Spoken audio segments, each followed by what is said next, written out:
अस्सलाम वालेकुम students, welcome back to the channel. उम्मीद है आप तमाम दोस्त खैरियत से होंगे। मेरा नाम एडवोकेट मलिक आकिब वज़ूर है और इस चैनल पर हम लीगल एजुकेशन से रिलेटेड कंटेंट बनाते हैं। तो अगर आप इस चैनल पर न्यू हैं तो मेरे चैनल को जरूर सब्सक्राइब करें ताकि फ्यूचर में आने वाली लेटेस्ट वीडियोस आप लोगों तक बर वक्त पहुंच सके। आज की इस वीडियो के अंदर हम उन तमाम स्टूडेंट्स के बारे में बात करेंगे जो कि लॉ के अंदर या पाकिस्तान की किसी भी यूनिवर्सिटी के अंदर एडमिशन लेना चाहते हैं। तो उनका मेन कंसर्न ये है कि हमने एजुकेशन अपनी यूनिवर्सिटी की हायर एजुकेशन के अंदर हमने एडमिशन लेना है, यूनिवर्सिटी के अंदर हमने पढ़ना है, हमारे पास इतने रिसोर्सेज नहीं है, हम गरीब लोग हैं, तो हम किस तरह से यूनिवर्सिटी के अंदर एडमिशन लें।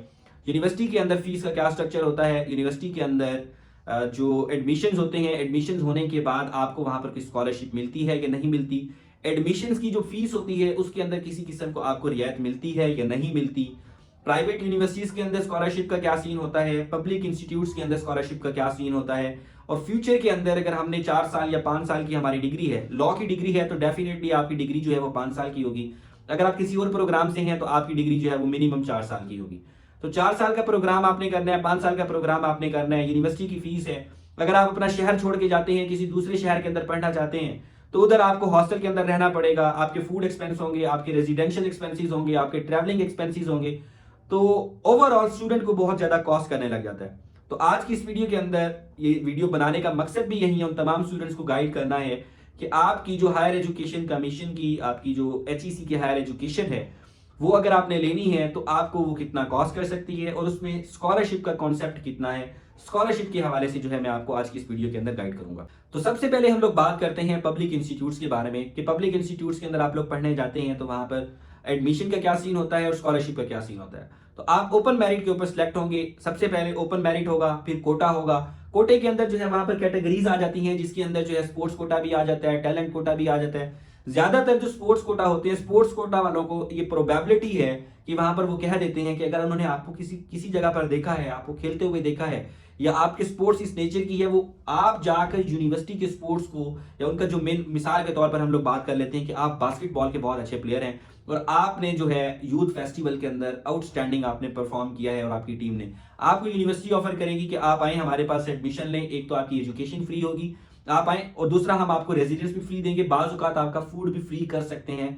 पब्लिक यूनिवर्सिटीज जो मैं आपको बात कर रहा हूँ, इसके अंदर मैं ऐसे स्टूडेंट्स को जानता हूँ जो पंजाब यूनिवर्सिटीज के अंदर जिन्होंने एडमिशन लिया है और उनकी सारी एजुकेशन जो है वो स्पॉन्सर्ड थी। और समटाइम्स इस तरह भी हो सकता है कि कुछ यूनिवर्सिटीज आपको ऑफर कर दें कि हम आपको स्टाइपेंड भी देंगे हमारे पास आकर, क्योंकि यूनिवर्सिटीज को इस तरह का बच्चा चाहिए होता है जो जाकर उनकी नुमाइंदगी करे। अल्टीमेटली यूनिवर्सिटी का ग्राफ जो है वो उसको फोकस कर रहे होते हैं कि ये आएगा बच्चा और हमारे वैल्यू एडिशन क्या करेगा हमारे इदारे के अंदर, इसलिए वो ये सारी चीजें उसको ऑफर कर रहे होते हैं। मगर एक नॉर्मल स्टूडेंट जो सिर्फ पढ़ने लिखने वाला स्टूडेंट है, उसका किसी चीज के साथ कोई लेना देना नहीं है, उसने ओपन मेरिट के अंदर एडमिशन स्कोर करेगा, जो यूनिवर्सिटी की फीस होगी यूनिवर्सिटी की फीस पे करेगा।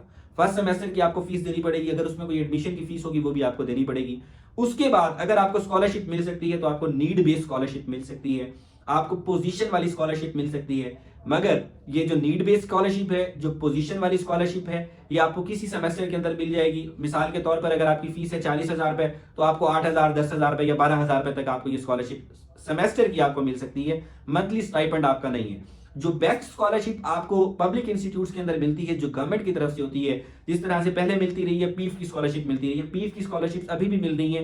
मैं उन तमाम स्टूडेंट्स को रेकमेंड करूंगा जो दरमियाने लेवल के, जो मिडिल क्लास फैमिलीज से बिलोंग करते हैं, मिडिल क्लास फैमिलीज के वो तमाम बच्चे जरूर जो है उन इंस्टीट्यूट्स के अंदर जहां पर पीफ की स्कॉलरशिप मिलती हो उधर एडमिशन लें और पीफ की स्कॉलरशिप के लिए आपने जरूर अप्लाई करना है। दूसरे नंबर के ऊपर एचईसी की स्कॉलरशिप आती है, मगर एचईसी की स्कॉलरशिप जैसे कि गवर्नमेंट की उसके अंदर स्कॉलरशिप्स आती हैं तो उसके अंदर वो उसको जाहिर सी बात है असरअंदाज करती है और स्टूडेंट्स को इफेक्ट करती है। मिसाल के तौर के ऊपर एचईसी की पहले स्कॉलरशिप चल रही थी, तो इस दौरान जो है नून लीग की गवर्नमेंट आ गई, नून लीग ने कहा कि हम अपनी स्कॉलरशिप देंगे।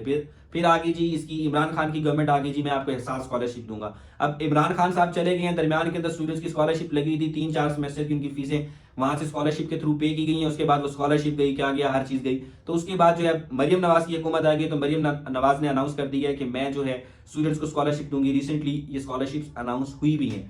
तो अगर आपने यूनिवर्सिटीज के अंदर एडमिशन लेना है, मिडिल क्लास स्टूडेंट को मैं खास तौर के ऊपर रेकमेंड करूंगा कि आपने प्राइवेट यूनिवर्सिटीज के अंदर एडमिशन नहीं लेना, क्योंकि प्राइवेट यूनिवर्सिटी की फीस कम से कम आपको डिग्री की जो है वो 15 लाख रुपए आपको फीस पड़ेगी। उसके बाद जो आपके एक्सपेंसेस होंगे 15 लाख रुपए वो एक्सपेंसेस आपको पड़ जाएंगे, या 10 लाख रुपए मिनिमम आपको एक्सपेंसेस पड़ जाएंगे। तो आपने ये सोचना है कि आप मिडिल क्लास फैमिली के अगर हैं या आप लोअर मिडिल क्लास के आप हैं, अपर मिडिल क्लास वाले चलो मैनेज कर जाते हैं, लोअर मिडिल क्लास वाले अगर लोग हैं तो वो किस तरह से ये 25-30 लाख रुपए मैनेज करेंगे और प्राइवेट यूनिवर्सिटी के अंदर जाकर एजुकेशन अपनी लेंगे। तो पाकिस्तान के अंदर एजुकेशन जो है वो कंप्लीटली जो है मैं उसको कहूंगा कि वो बिजनेस है। जितना पैसा प्राइवेट यूनिवर्सिटीज के अंदर जाकर स्टूडेंट्स देते हैं उतना वो उसी एजुकेशन से, जो डिग्री उन्होंने ली होती है उसी डिग्री से उतना पैसा पूरी जिंदगी के अंदर नहीं कमा सकते जितना उन्होंने यूनिवर्सिटी को दिया होता है। तो आपने ये देखना है कि आप जिस इदारे के अंदर जा रहे हैं, जिस प्रोग्राम के अंदर जा रहे हैं, आपको वो चीज मिल रही है या नहीं मिल रही।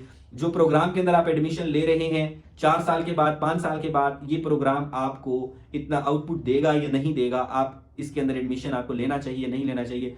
कोई जरूरी नहीं है कि आप जो है हायर एजुकेशन करें। अगर आपकी 12 साल की आपने एफएससी किया हुआ है, इंटरमीडिएट किया हुआ है, तो आपकी एजुकेशन कंप्लीट है, आप लोग बिजनेस करें, मैं आपको सजेस्ट करूंगा। बिजनेस नहीं करना तो अगर आपने एजुकेशन करनी है, अब बीएस एजुकेशन स्टूडेंट्स करके फिर रहे होते हैं या इसके अंदर आई डोंट नो अजीब अजीब से प्रोग्राम्स आ गए हैं जिसका कोई स्कोप नहीं है, कोई लेना देना नहीं है। स्टूडेंट्स डिग्री करके फिर रहे होते हैं, हम ग्रेजुएट हैं, उसके बाद जॉब के लिए फिर रहे होते हैं कहाँ कहाँ के ऊपर। एक चपरासी की जॉब के लिए जो है ग्रेजुएट्स जा रहे होते हैं, तो वो चपरासी की जॉब जिसके लिए रखी गई है उसको जाने तो वहां पर जाकर आप लोग उनका कंपटीशन बन गए। इस तरह से नहीं होना चाहिए। मैं इसको सरासर जो है मैं कहूंगा कि उन लोगों के साथ भी डिसऑनेस्टी है या उन लोगों के साथ भी इनजस्टिस है जिनके साथ आप कंपटीशन के अंदर जाके ठहर जाते हैं, हालांकि वो सीट्स उनके लिए बनाई गई थी, आप लोग वहां पर चले जाते हैं। तो प्राइवेट कॉलेजेस के अंदर, प्राइवेट यूनिवर्सिटीज के अंदर स्कॉलरशिप, कॉलेज के अंदर अगर आपने ले लिया तो कॉलेज के अंदर तो किसी किस्म की आपको स्कॉलरशिप का कोई रुझान ही नहीं है। अगर आप पब्लिक इसके अंदर प्राइवेट यूनिवर्सिटी के अंदर चले गए, प्राइवेट यूनिवर्सिटी के अंदर भी आपको स्कॉलरशिप हो सकता है आपको पोजीशन की बेस के ऊपर मिल जाए, अदरवाइज आपको सारे एक्सपेंसेस अपने खुद अफोर्ड करने पड़ेंगे। पब्लिक यूनिवर्सिटीज के अंदर मैंने आपको बता दिया कौन कौन सी स्कॉलरशिप्स आपको मिल सकती हैं, वो ठीक है। अब क्वेश्चन ये आ गया कि आपने ये मैनेज किस तरह से करना है। तो मैनेज इस तरह से करना है, मैट्रिक और एफएससी से अपने पैसे बनाना शुरू कर दें, पैसे बचाना शुरू कर दें, अपनी जेब में डालना शुरू कर दें, फजूल खर्चियां ना करें, दोस्तों के साथ ना घूमे फिरें, ना आवारागर्दियां करें, ना ढाबों के ऊपर बैठ के चाय पिया करें, क्योंकि आप भी एक्टिविटीज करेंगे तो आपके पैसे जाया होंगे। मैं आपको कतन सजेस्ट नहीं करूंगा कि 5 साल आप अपने दोस्तों के साथ अय्याशी करते रहें और उसके बाद जब आप ग्रेजुएट होकर आए आपको पता ही ना हो कि आपने लाइफ के अंदर करना क्या है, या आप ये सोचते हैं कि मैंने अपने पिछले 5 साल जो है वो जाया कर दिए। मेन चीज हम लोग बात कर रहे हैं फाइनेंस की। अगर फाइनेंस नहीं होगा तो आप अपनी एजुकेशन कंप्लीट नहीं कर सकेंगे, आप अपने दोस्तों के साथ उठ बैठ नहीं सकेंगे, आप यूनिवर्सिटी नहीं जा सकेंगे, आपके पास पेट्रोल के पैसे नहीं होंगे कि मैं पेट्रोल के पैसे नहीं है मैं किस तरह से यूनिवर्सिटी में जाऊं, मेरे पास पैकेज करने के पैसे नहीं है। तो ये सारे मसले मसाइल होंगे, मगर उसको किस तरह से ओवरकम करना है। मैं डिस्करेज नहीं कर रहा कि आप लोग अपनी एजुकेशन से जो है आप लोग कहेंगे ये तो हमारे लिए प्रॉब्लम हो जाएगा, मगर मैंने ऐसे स्टूडेंट्स भी देखे हैं, ऐसे मैंने स्टूडेंट्स बिल्कुल देखे हैं जिन्होंने कम रिसोर्सेज के अंदर भी अपनी एजुकेशन कंप्लीट की है, उन्होंने अपने एक्सपेंसेस को कम किए।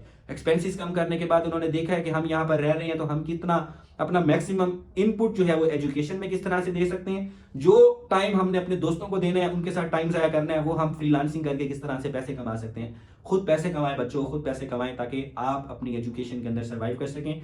जब आपकी डिग्री कंप्लीट हो तो आप इतने पैसे कमा रहे हो कि आप 1 लाख रुपए महीना कोई बात ही नहीं होनी चाहिए आप लोगों के लिए। तो ये उस वक्त पॉसिबल होगा जब आप लोग अपने आप के साथ सिंसियर होंगे, तब ये सिर्फ ये चीजें पॉसिबल हो सकती हैं, अदरवाइज ये चीजें पॉसिबल नहीं होंगी आपके लिए। आपकी डिग्री का जो टेन्योर है वो भी काफी प्रॉब्लमेटिक होगा और उसके बाद सारी जिंदगी की जलालत अलग होगी। तो मैं आपको सिंसियरली ये सजेस्ट करूंगा कि आपने यूनिवर्सिटी के अंदर दोस्त सिर्फ वही बनाने हैं जो प्रोडक्टिव दोस्त हों, जो आपसे बात करते हो, आगे की बात करते हो, जो सोचते हो कि हमने किस तरह से ग्रो करना है। जो बच्चा ग्रोथ की बात नहीं करता, सिर्फ घूमने फिरने की, अय्याशी करने की बात करता है, आपका वो दोस्त नहीं हो सकता। आपने उसके साथ उठना बैठना नहीं है, उसके साथ कंपनी नहीं करनी। तो ये आज की मैं वीडियो जो है इस तरह की नॉर्मली मैंने वीडियो अपनी पूरी जिंदगी में नहीं बनाई, मगर मैं समझ रहा था कि ये टॉपिक ऐसा है जिसके ऊपर बात करने की जरूरत है और इसके अकॉर्डिंग स्टूडेंट अगर अपने आप को मोल्ड नहीं करते, अपने जहन को प्रिपेयर नहीं करते, तो जिस तरह की प्रॉब्लम्स फेस करनी पड़ रही हैं स्टूडेंट्स को, उस तरह के स्टूडेंट्स जो है वो प्रॉब्लम फेस करते रहेंगे और ये प्रॉब्लम्स खत्म नहीं होंगी। तो उम्मीद करता हूं आज की इस वीडियो से आप तमाम स्टूडेंट्स को वैल्यू मिली होगी। मिलते हैं अगली वीडियो में। Thank you very much. अल्लाह हाफिज़।